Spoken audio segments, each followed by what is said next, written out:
guia aqui da exposição, eu posso guiá-la com vocês para tentar agilizar um pouquinho, porque a exposição não fica mais 2 horas aqui no shopping, para todo mundo conseguir ver. Pode ser então? Obrigado. Essa daqui é uma representação da deposição de Cristo da cruz. A gente pode ver que ele está sendo envolvido pelo sudário, né? Só que aqui o artista se equivocou apenas no detalhe. Essa roupa aqui de baixo, aqui, ela não existe.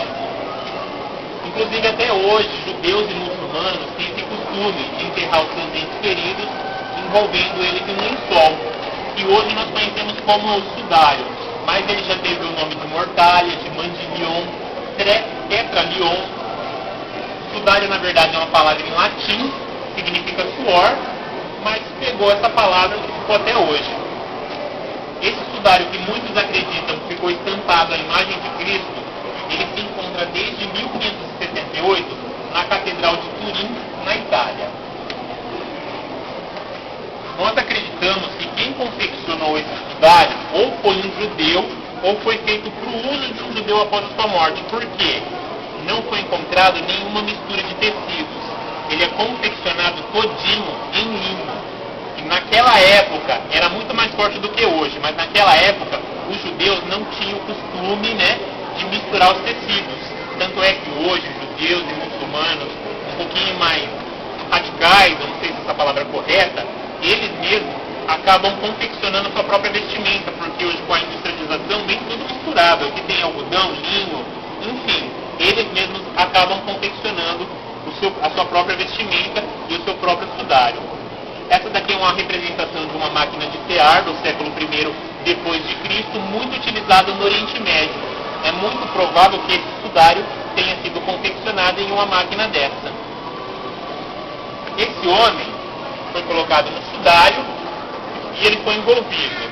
É praticamente essa figura aqui, né, essa representação aqui de Cristo. Foi amarrado à altura dos pés dele, do joelho, da cintura e do pescoço. E depois ele foi sepultado. Nós sabemos que ele não foi sepultado na terra porque não existe nenhuma evidência no tecido que ele tenha passado algum tempo debaixo da terra. Pelo contrário, foi encontrado grãos de arenito, e esse tipo de arenito que foi encontrado no sudário, a gente só encontra esse tipo de arenito nas tumbas de Jerusalém. Provavelmente ele foi sepultado em uma tumba ali em Jerusalém ou ao redor da cidade de Jerusalém. Isso daqui é uma representação das tumbas que até hoje muitas pessoas utilizam. Elas geralmente eram feitas no subsolo, né? Aqui esses degraus representando a escadinha descendo. Nessa sala aqui do meio é onde eles preparavam o corpo, limpavam, perfumavam, penteavam os cabelos, colocavam flores, passavam o sudário e deixavam exposto aqui. É como se fosse uma mesa aqui, nessa pedra aqui, deixavam exposto o corpo aqui até se decompor.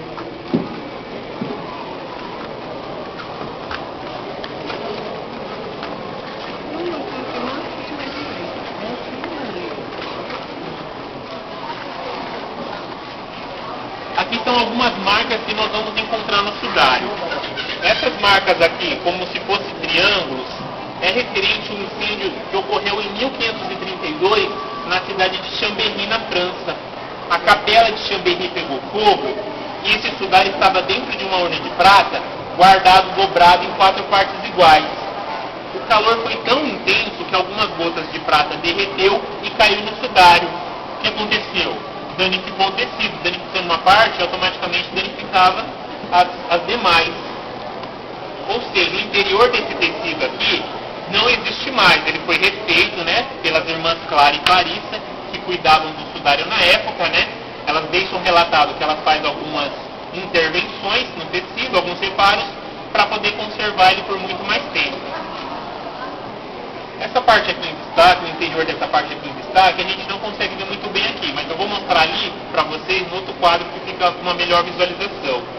Nesse interior aqui, foi encontrado, está estampado uma marca de um líquido que caiu nesse sudário, mas com toda a nossa tecnologia hoje, com toda a nossa ciência avançada, não se descobriu que tipo de líquido que é esse que manchou esse sudário. Essa daqui também é uma marca de incêndio, como se fosse um L invertido. A única coisa que dá para mim falar para vocês a respeito dessa marca aí de incêndio é que ela foi cientificamente comprovada que ela é muito anterior a 1532. Não é a mesma marca desse incêndio aqui de Chambéry. Essa marca aqui é muito anterior, só que infelizmente ninguém deixou registrado, relatado aonde que foi esse incêndio, quando que foi, o que ocasionou o incêndio. A gente só consegue enxergar mesmo essas marcas aqui de incêndio. Aqui é aquela marca daquele líquido lá, que infelizmente a gente não consegue saber que tipo de líquido é esse. Provavelmente esse sudário estava envolvido em de forma cilíndrica, como a gente fosse pegar um tapete da sala e começar a enrolar ele. Ele provavelmente estava enrolado de forma cilíndrica dentro de uma ânfora de barro, né, de um vaso de barro. Foi quando pingou ou caiu, alguém propositalmente jogou esse líquido lá no tecido, que é onde impregnou essas manchas. Uma coisa também que dá para falar é que essas manchas já existiam no sudário antes mesmo do corpo ficar impresso.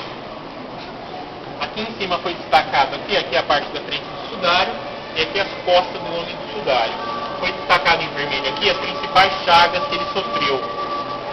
O golpe de lança que transfixou seu coração, né, o peito dele, aqui o prego na altura dos punhos e dos pés. Aqui seriam as costas dele, aqui a cabeça dele, onde foi colocada a coroa de espinho, que ocasionou algumas perfurações, e as costas dele que foi flagelada. Se a gente conseguir ter acesso a esse sudário hoje, a gente vai conseguir enxergar ele exatamente assim. Aqui é o rosto do homem do sudário, e a gente consegue, ele foi ampliado um pouquinho maior, ele foi ampliado um pouquinho com uma melhor visualização nossa. Aqui dá pra gente ver claramente o rosto de um homem, os cabelos dele, a testa dele, a sobrancelha, os olhos, o nariz, o bigode, a barba. Em 1898 foi autorizado pela primeira vez a fotografarem esse tecido, esse sudário. E o fotógrafo percebeu que o negativo da foto era muito mais nítido você olhar o negativo da foto do que você olhar o sudário olho nu. Além da gente conseguir visualizar essa imagem desse homem, a gente consegue perceber que a barba dele na altura do queixo tinha uma divisão.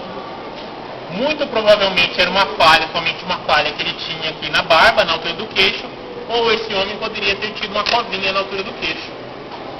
Aqui é o positivo e o negativo do sudário da parte da frente, o positivo e o negativo do sudário da parte de trás.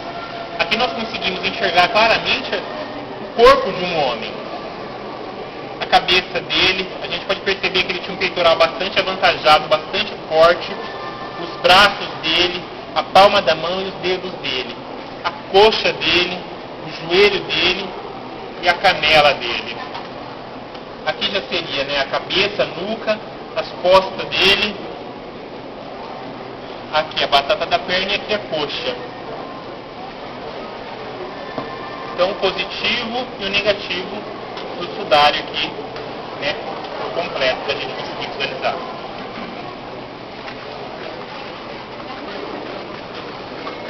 Em 1976 foi autorizado a NASA a fotografar esse sudário com esse equipamento aqui, o VT8. A NASA utiliza esse equipamento aqui para fotografar o relevo dos planetas. Por exemplo, a NASA quer saber se em Marte tem alguma cadeia de montanha, tem algum abismo, como que é o relevo de Marte. A NASA vai lá, lança no espaço um foguete, levam lá os astronautas utilizam esse equipamento aqui, que mostra o relevo do planeta. E olha como saiu a fotografia desse sudário. Olha como mostra principalmente o rosto dele e os braços dele, o relevo do corpo dele. Dá essa impressão aqui para nós de tridimensionalidade, como se esse homem estivesse saindo desse sudário. Se fosse uma pintura, se fosse uma fotografia, não daria para a gente perceber aqui esse relevo, essa tridimensionalidade que a gente enxerga aqui. É muito provável que esse homem tinha um cabelo encaracolado na altura dos ombros. Agora, cientificamente falando, o mais próximo que nós conseguimos chegar do rosto do homem do sudário é esse rosto aqui.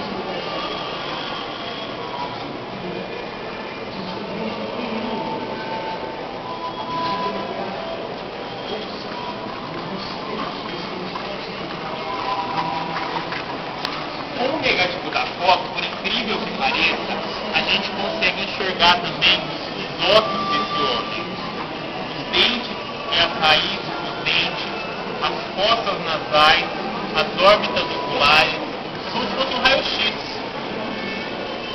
Aqui a palma da mão dele, a gente vai conseguir contar apenas 1, 2, 3, 4 dedos. 1, 2, 3, 4 dedos. Tanto na mão que está em cima quanto na mão que está embaixo. Por que a gente não consegue enxergar o dedão desse homem? Até pouco tempo atrás, nós acreditávamos que as pessoas eram crucificadas na palma da mão. Mas isso não é verdade, porque se a pessoa fosse crucificada na palma da mão, o peso dela não ia aguentar, a mão dela ia rasgar e ela cairia da cruz. O prego, na verdade, era introduzido na altura do pulso, um pouquinho mais acima do pulso, mais ou menos aqui. Quando o prego era introduzido aqui, o tendão do dedão, ele lesiona, né? Ele contrai e o dedão vem para a palma da mão. É por isso que a gente não consegue ver o dedão, não ficou estampado o dedão desse homem no sudário. A gente não consegue enxergar esse dedão em decorrência dos pregos que foram transpassados no seu pulso. Foi onde lesionou o tendão do dedão e o dedão veio para a palma da mão.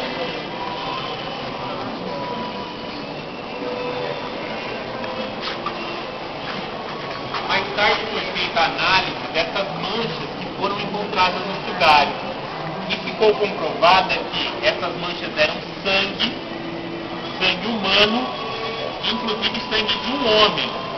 Apesar da fisionomia ser de um homem, o sangue também era de um homem. Ele tinha um sangue AB, que era muito raro entre os europeus e muito mais comum entre os judeus.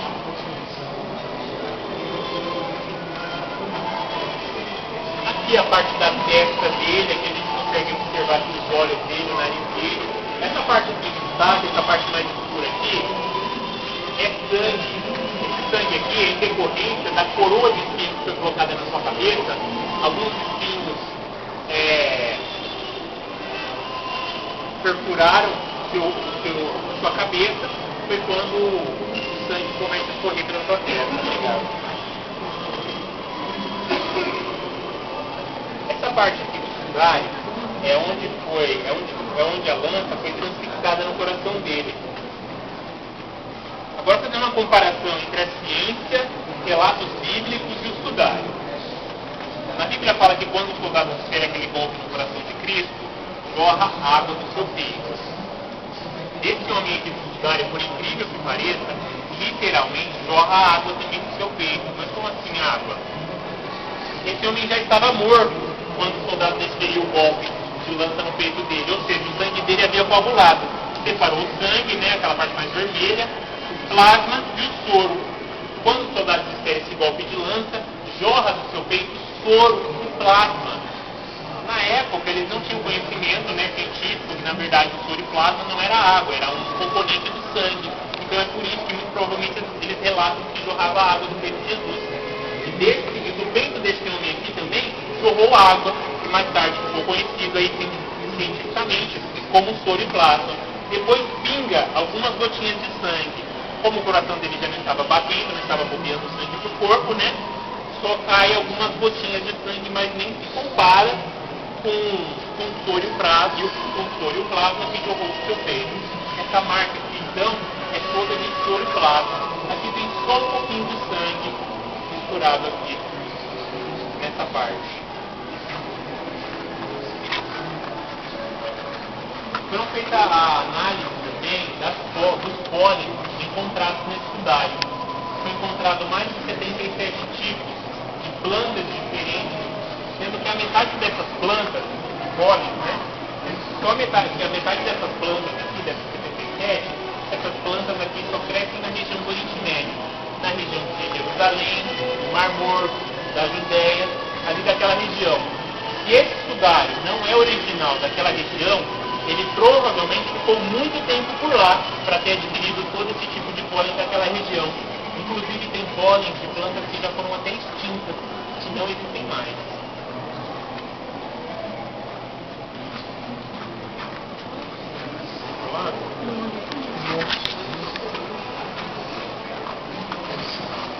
Foi encontrado também nesse sudário grãos de mirra.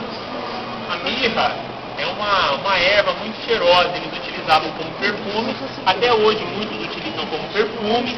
Eles também perfumavam, limpavam, lavavam, passavam óleo no corpo antes de sepultar. Aqui foram encontrados grãos microscópicos de pele, daqui são pedaços de pele, e aqui foi encontrado um único glóbulo vermelho. Foi quando conseguiram fazer toda aquela análise científica, que chegaram à conclusão que ele tinha sangue AB, que era um homem, tudo mais.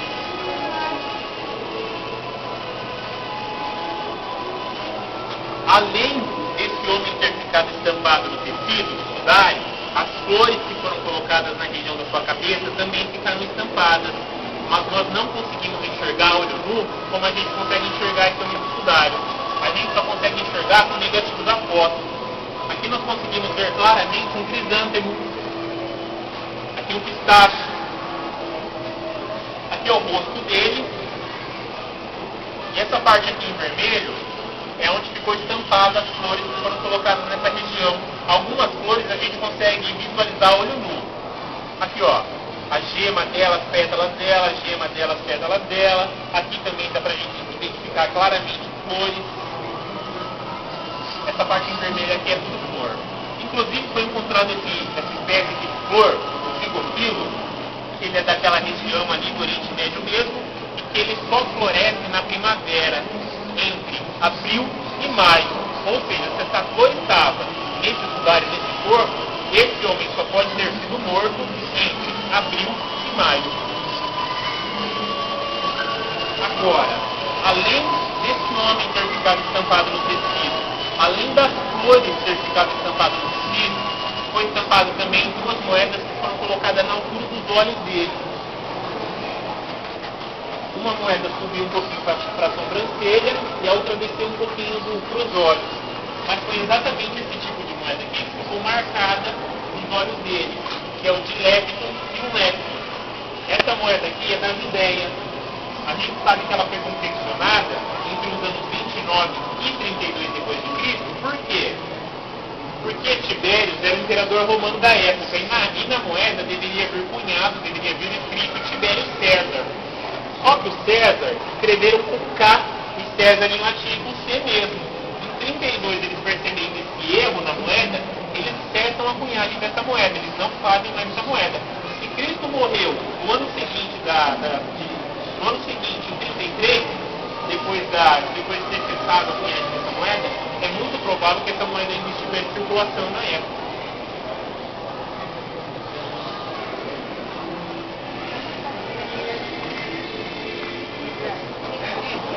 Em 1988, foi autorizado 3 universidades a retirarem um pedacinho do sudário a fim de tentarem datar de mais ou menos quando que teria sido confeccionado esse sudário. Um pedacinho do sudário foi para a Inglaterra, outro para os Estados Unidos e outro para a Suíça. As 3 universidades chegaram à seguinte conclusão: esse sudário só pode ter sido confeccionado entre os anos de 1260 e 1390. Ou seja, ele seria no mínimo 600, 700 anos mais novo que Cristo. Não poderia ter sido o sudário que envolveu o corpo de Cristo. Só que tem um probleminha que eles não levaram em consideração. Esse sudário aí tem pedaços dele que não é original.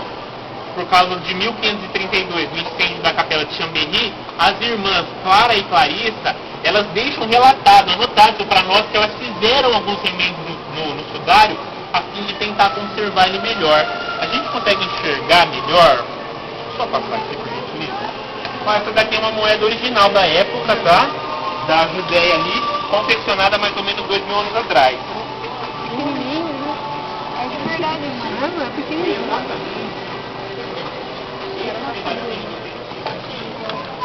Para fazer aquela análise científica, para tentar ver mais ou menos quando era a datação desse tecido. Só que a gente consegue ver claramente, tem praticamente uma linha separando a borda desse tecido do interior dele, como se fossem 2 tecidos diferentes.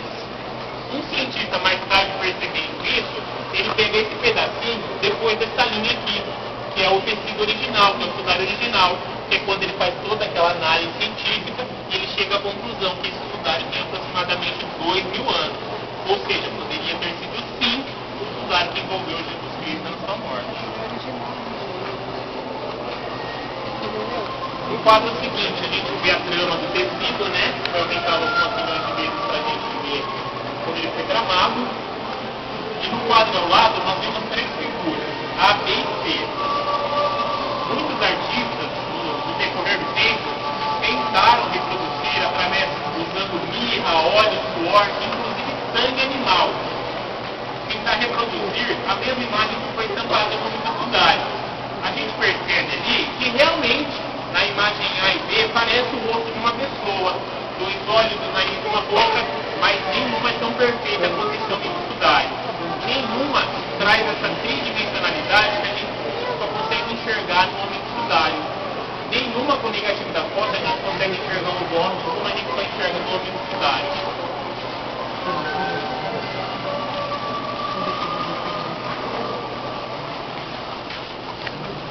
Aqui é a jornada que esse sudário percorreu. Nós temos os primeiros relatos que ele aparece por volta do ano 60 depois de Cristo na cidade de Jerusalém, fica por um tempo lá e ele simplesmente some por 400 anos. Ninguém sabe se estava com o imperador, se estava com o rei, se estava com a igreja, se estava com alguma família. Ele sumiu por 400 anos. 400 anos mais tarde, ele aparece na cidade de Edessa. Edessa hoje é a atual Palestina. Fica por um tempo lá em Edessa e novamente ele some por mais 400 anos e novamente ninguém deixou registrado onde estava esse sudário, com quem e o porquê guardou, escondeu de todo mundo. 400 anos mais tarde, ele aparece na cidade de Constantinopla. Constantinopla hoje é a atual Istambul, Turquia. Ele fica lá por 250 anos, por volta do século X, que é quando ele some novamente por mais 150 anos. Novamente ninguém deixou nenhum registro de onde ele estava, com quem ele estava, que é quando no século XIV o sudário vem parar em Lihei, na França. A partir de Lihei ele não some mais, ele é transferido para Chambéry também na França, e em 1578 ele é transferido para Turim, na Itália, que é onde ele se encontra até hoje. No século I depois de Cristo, a gente consegue, esse aqui é o mapa da Europa, um pedacinho do Oriente Médio e o norte da África. Aqui hoje é Portugal, Espanha, França, Alemanha, Itália, Grécia, o leste europeu, Bulgária, Hungria. Aqui é o Oriente Médio, Jerusalém, Palestina. Aqui no norte da África, aqui é o Egito, aqui é a Tunísia, aqui é o Marrocos. Só que no século I depois de Cristo não existia nenhum país desse que eu estou mencionando para vocês. Isso tudo aqui, um pedacinho do continente africano, um pedacinho da Europa, a Europa toda praticamente, um pedacinho da Ásia, era tudo Império Romano, isso daqui naquela época. Isso tudo aqui era romano. No século I, na cidade de Edessa, o rei Abigar se torna o primeiro rei cristão depois da morte de Cristo. Por quê? Ele contrai lepra. E ele pede para os seus súditos entregarem para ele aquele sudário, aquele tecido, que ele acreditava que teria ficado estampado a imagem de Cristo. Os seus servos entregam para ele esse sudário, que na época eles chamavam de mandilion. Ele limpa suas feridas com o sudário, vai dormir, no dia seguinte ele está simplesmente curado. Inclusive, ele maravilhado com tamanho milagre, com tamanho dessa cura, né? Ele manda cunhar as moedas de Edessa com o rosto que ele acreditava ser o rosto de Jesus, o rosto desse homem do sudário. Só chegaram 2 moedas para nós hoje. As 2 estão em posse do Vaticano, né? O Vaticano guarda ela no museu dele. Esses boatos desse mandilhão maravilhoso, desse mandilhão miraculoso, começam a se espalhar por todo o Império Romano. Até que chega no ouvido do imperador do Império Romano do Oriente. Nessa época, no século I, já havia feito a divisão do Império Romano. Uma parte do Império Romano do Ocidente, a outra parte do Império Romano do Oriente. A capital do Império Romano do Oriente naquela época era Constantinopla. Esses boatos desse plano miraculoso chegam até os ouvidos do imperador, que é quando o imperador declara guerra a Edessa, mas só com uma condição: ele não atacaria a cidade de Edessa, desde que eles entregassem o mandilhão para o Império Romano. Como o Império Romano era tudo isso daqui, como a cidade de Edessa era isso daqui, se eles reagissem facilmente eles seriam derrotados. Então, o rei Abigar acaba entregando aí sem esboçar nenhuma reação para o imperador romano da época. Naquela época também o Império Romano ainda não era cristianizado, né? Não tinha se convertido, eram todos pagãos.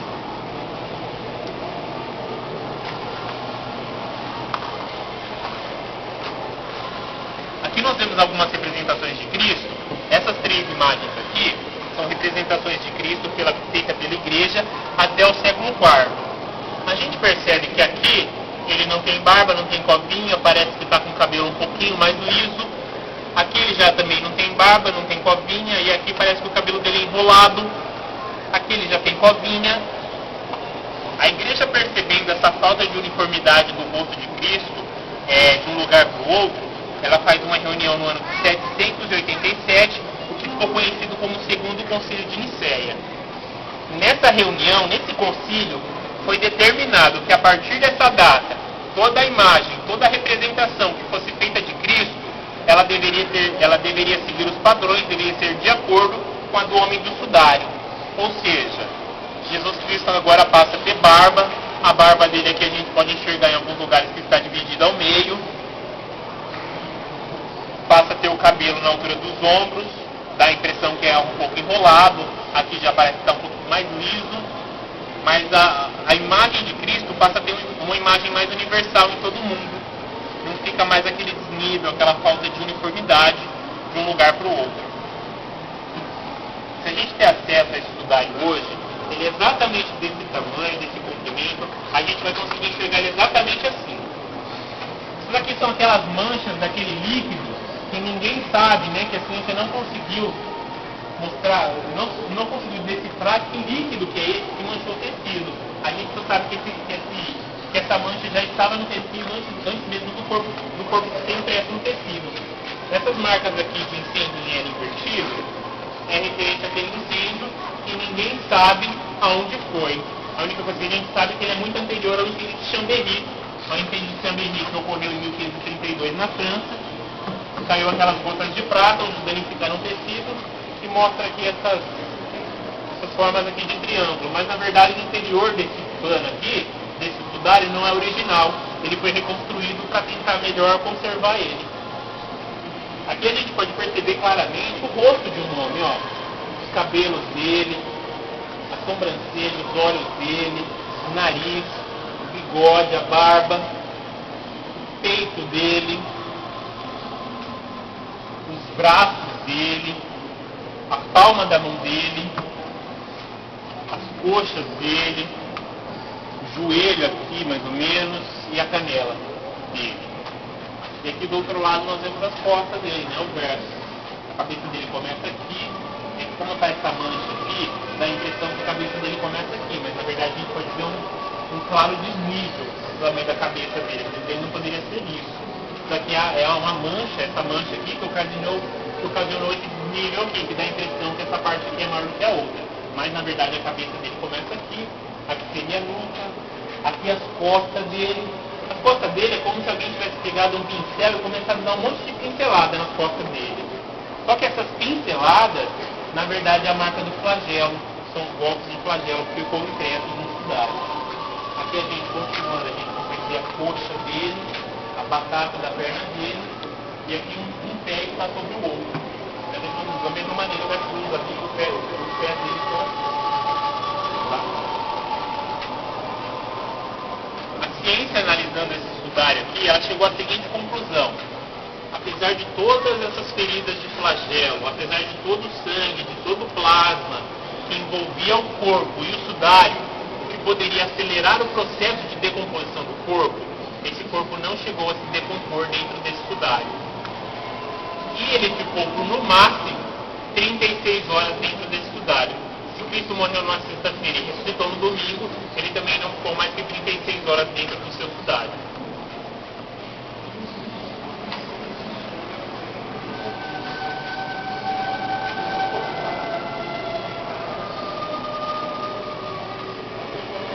E do outro lado aqui, nós temos uma representação do século X, do rei Abigar entregando aquele mandilion que ele acreditava ter ficado estampado a imagem de Cristo ali escrito no mandilion, entregando para o imperador romano do Oriente.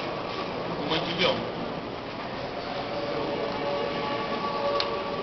Aqui do lado aqui, nós temos alguns equívocos que foram retratados pela igreja ao longo do tempo. Essa daqui não é a única representação de Cristo que dá essa impressão. Aqui parece que uma perna dele é maior do que a outra. A igreja retratava Cristo apenas quando criança, até o século IV, com uma perna maior do que a outra. Muitos acreditavam que Jesus tinha esse desnível na perna. Só que na verdade, olhando para o sudário, esse sudário ficou marcado assim no sudário. A impressão que realmente dá é que uma perna é maior do que a outra, porque uma está sobre a outra. Só que eles não conseguiam enxergar naquela época, pelo século IV, que era somente a posição do corpo que dava essa impressão. Então eles retratavam Cristo quando criança até o século IV, geralmente com uma perna maior do que a outra, que dava essa impressão. Outro equívoco, eu não diria nem equívoco nem erro, eu diria que já virou uma tradição da igreja, retratar os pregos na palma da mão. Mas eu não sei, eu acho que ficaria estranho hoje se eu chegasse na igreja e assistir como se estivesse no culto. Eu acho que virou um pouquinho de tradição e provavelmente vai continuar por algum tempo. Inclusive, esse homem de sudário não foi prego na palma da mão, e sim na altura do culto.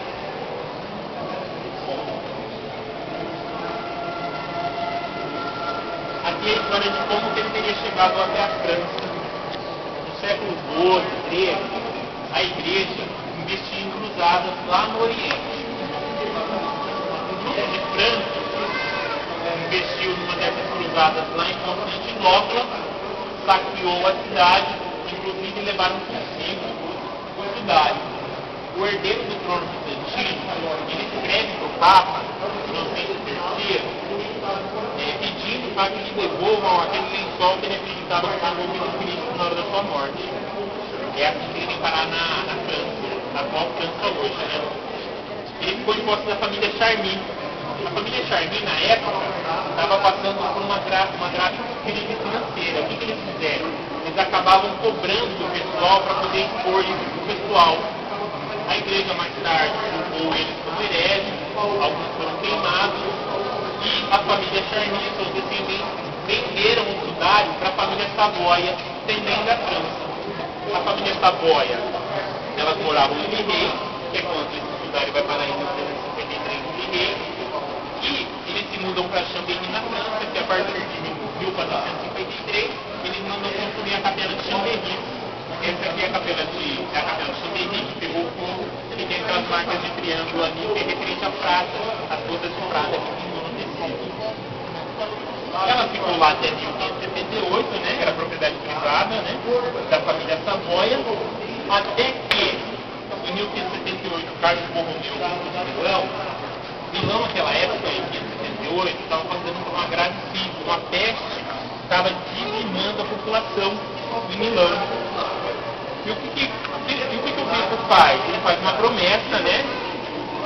E ele pede que se cessasse essa praga, essa peste, ou amenizasse, ele fazia uma peregrinação. Ele sairia a pé de Milão, na Itália, e ele fez uma peregrinação para pagar essa promessa, para ver esse sudário.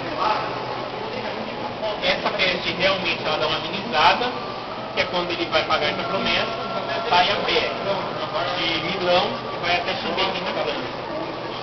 A família Savoia comovida com a situação do bispo, porque o bispo naquela época ele já era muito velhinho. O que ela fez? Ela falou assim: ó, bispo, vamos fazer o seguinte, o senhor leva o sudário para o senhor, fica um tempo lá na Itália, mais perto do senhor, depois o senhor me devolve. O sudário ficou lá por 500 anos, a família nunca pediu de volta, até que 30 anos atrás, um descendente da família Savoia morreu e deixou um testamento. Nesse testamento falava o seguinte: eu dou esse sudário para a igreja, desde que ele permaneça na capela de Turim, sob guarda, sob tutela do arcebispo de Turim. Aqui, se você mostra os fosse daquela época, na capela de Chambéry, na França, numa ocasião especial, em uma missa, no terceiro da igreja, a gente ganha uma medalhinha dessa aqui para levar de recordação, como lembrança que a gente foi lá. Aqui tem uma propaganda mais recente, de 1933. A tentação ia mostrar, ia divulgar esse sudário público no dia 24 de setembro ao dia 15 de outubro de 1933. raio-x. Ali tem o sangue, eles contaram os dados do sangue e viram que é um combustível. É o óleo. Era um óleo. E ela tipo o AB. O AB na época era muito tomado A ciência analisando esse sudário, ela chegou à seguinte conclusão, que esse homem tinha entre 1,75 m e 1,80 m de altura, em torno de 37 anos. Foram mais de 77 diferentes de politor. Tem o sudário da parte da frente, né? E aqui a parte central do sudário. Essas marcas aqui do sudário, que é as marcas do flagelo que esse homem sofreu, foram mais de 120 golpes de flagelo. Ele provavelmente ficou nessa posição enquanto duas pessoas se flagelavam. Um flagelo de próximo e a outra de céu. Vai ter uma representação do flagelo da época, mas é exatamente desse tamanho, dessa altura, dessa largura, do flagelo da época.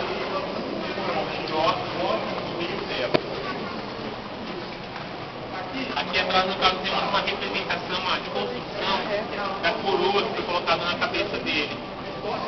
Esses dois arbustos, foi exatamente esses dois tipos de plantas, esses dois tipos de arbustos que foi confeccionada a coroa dele. Esse arbusto ele só cresce na região do Oriente Médio, ali na Palestina, Judéia, Jerusalém. E ele teria ficado mais ou menos assim. E ali está uma representação de como teria ficado na cabeça dele. Naquele quadro, naquele primeiro quadro ali. No sudário, na parte da cabeça, foi encontrado mais de 40 pontos de perfurações decorrentes da coroa de espinho colocada na sua cabeça.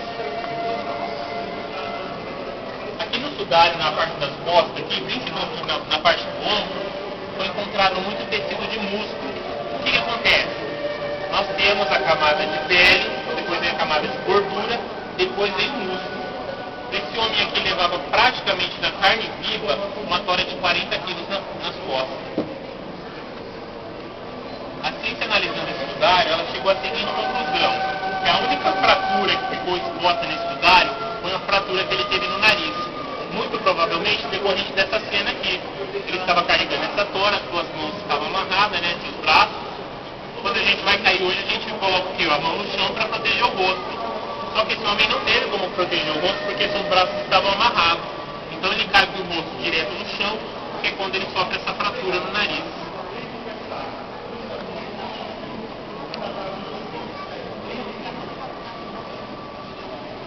Essa parte aqui em destaque é onde o prego perfurou. Aqui o prego não foi na palma da mão, e sim na altura do corpo. E nos pés, é bem no meio do pé realmente. A gente vê na igreja, Cristo na cruz, geralmente ele tinha um suporte assim, tem um suporte assim na cruz para aguentar ele. Mas na verdade aquele suporte nunca existiu. A única coisa que segurava os homens na cruz eram 3 pregos. Um no pulso direito, outro no pulso esquerdo e outro nos dois pés.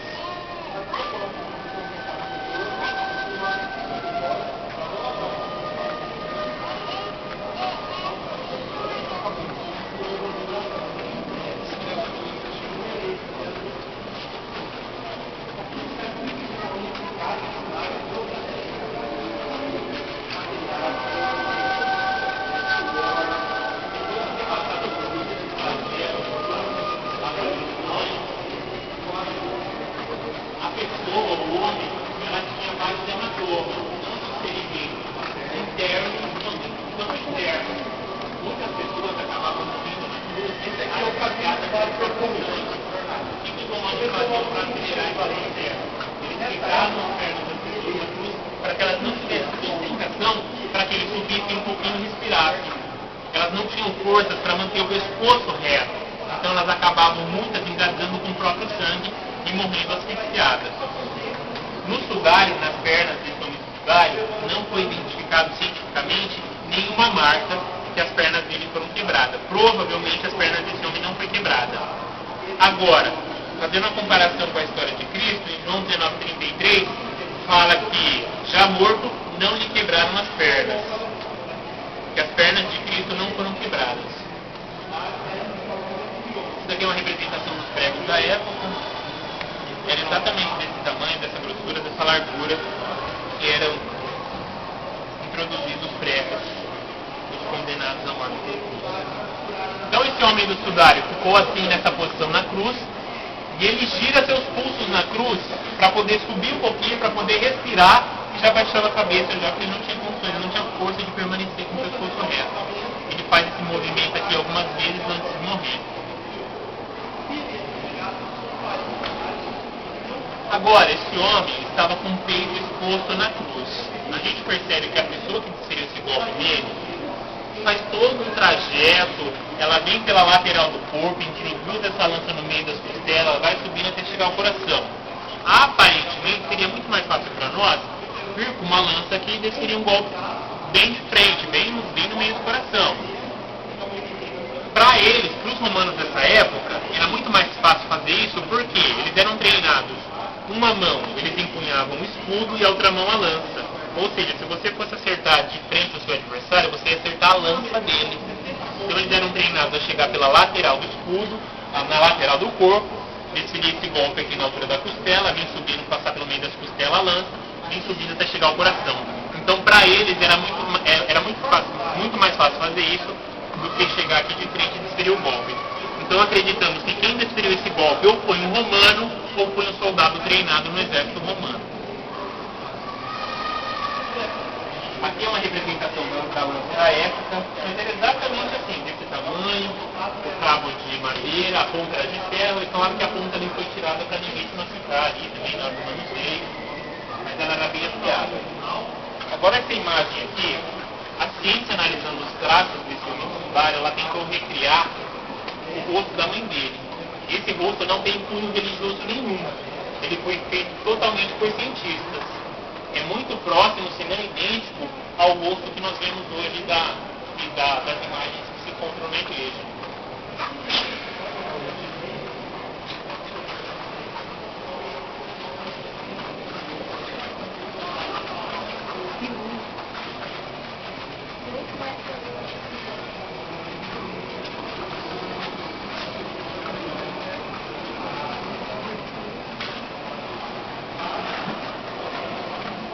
O artista italiano Luigi Pinto Mattei, ele analisou esse sudário por 2 anos e tentou recriar, reproduzir ele exatamente idêntico ou mais próximo do que foi esse homem dentro do sudário. Ou seja, o tamanho dele, a grossura das pernas dele, o tamanho do pé, o tamanho da mão, se não é igual, é muito idêntico ao do homem do sudário. A gente pode perceber aqui que ele tem o cabelo na altura dos ombros, a barba é dividida, um peitoral bastante forte, e aqui ele representou as principais chagas dele. O golpe de lança que foi desferido no coração dele, os pulsos que foram crucificados e os pés também. Ele foi sepultado exatamente dessa maneira. Só que aqui no sepultamento dele, não existia nenhum suporte para o pescoço dele estar levantado. Não existia nenhum suporte aqui para as pernas dele estar flexionadas. O que acontece? Muito provavelmente esse homem morreu na cruz. Ele morreu então nessa posição aqui. O corpo dele já havia enrijecido, por isso que não conseguiu esticar o corpo dele. A impressão dele deitado é que parece que ele está levantando o pescoço, mas se você colocar ele de pé na posição da cruz, na verdade ele está com o pescoço baixado, que foi a posição que ele acabou falecendo. Agora esse homem ficou ali por no máximo 36 horas envolvido nesse sudário. Quando a gente se machuca, está andando de bicicleta, cai de bicicleta, se rala todo. A mãe vai lá, coloca uma gaze lá, no dia seguinte ela vai tirar aquela gaze gruda na pele de um jeito que dá até agonia só de pensar, só da minha mãe tirando. Esse sudário e esse homem ficou envolvido por no máximo 36 horas dentro, lá no túmulo, ou seja, todas aquelas feridas, todo aquele sangue, o sudário e a pessoa praticamente viraram um só. Só que a ciência não consegue provar para nós como que alguém tirou esse sudário, ou como esse homem tirou esse sudário, sem deixar nenhuma marca nesse sudário. Era para ter vindo, quando alguém fosse tirar esse sudário desse homem, a pele dele todinha. A imagem dele teria que ser uma imagem feita de pele. Inclusive, viria pedaços de carne junto. Só que o único pedaço de pele que a gente encontra nesse tecido é um pedaço tão pequeno que a gente não consegue ver olho nu. A gente só consegue enxergar ele com a ajuda de um microscópio. Então, cientificamente falando, os cientistas já tentaram utilizar diversos líquidos, diversos materiais para tentar provar que alguém pode conseguir tirar o sudário de algum animal, ou de algum homem morto, e sem deixar nenhuma marca, mas os cientistas até hoje não conseguiu desvendar esse segredo aí, de como alguém tirou, ou de como ele tirou esse sudário sem deixar nenhuma marca estampado no sudário. Aqui a gente pode perceber que é um osso bem fino mesmo. Essa marca aqui na testa ainda é o sangue dele escorrendo devido à coroa de espinhos colocada na cabeça dele. Essa estátua aqui é toda feita de bronze. Aliás, esse material todo aqui também é todo do Vaticano, é uma exposição internacional. Ela veio para o Brasil por causa da Jornada Mundial das Ciências do Papa, no Rio de Janeiro.